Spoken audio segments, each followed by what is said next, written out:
Cehil dağ, özü dağ, sabıraq gözmaç. Sabru qilerin, gal Rabbin Allah. Aburlu bendedik, aburaq gözmaç. Muqadan, yarğadan, mezzatin Allah. Qalar qatsvaqe bahna dilay. Halar kahaqsvasa tehne dilay. Xush hisseraq gözmaççı dehne davay.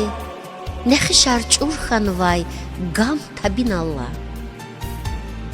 Qığır his haxnıva muqareviri, raxaz vay gafaral etigiz kiri. Mayvayar xarçı yaz xanvada kiri, bağlarin xolarin yad safun Allah. Qısan val ayana da xana galat, davurda tek sadrak, xkudiz galat, xkurdarik exvi xana havalat. Adettin karyein, pasra qonallah. Aşkariye viridaz qıpılın ensir, xanva ki gzaf bur nefsini yesir. Ayalar çidazaz gafun iyesi, itimarava ki viş gafun Allah. Esmettih galazde kuğamerik int lanş, agud mirvuna hiç çapxun ni taraş. Hiqan xayit ani kola harfaraş, viridan şelni qır, sağapun Allah.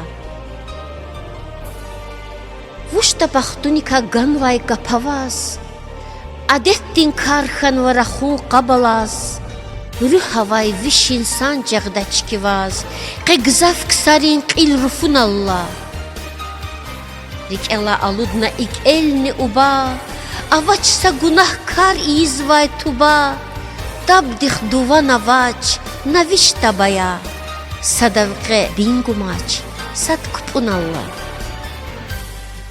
Fikiri gatayla virakar gafil, dehlu dizrahada hisserin kfil, dünyada adet ya atun nikfin, sad Allah mehfedal, sad qepin Allah. Har cüret insan revatsanova dünya, mişival amaçiz qatsanova dünya, harada jezmay qan atsanova dünya, havilaqe adam can tabun Allah.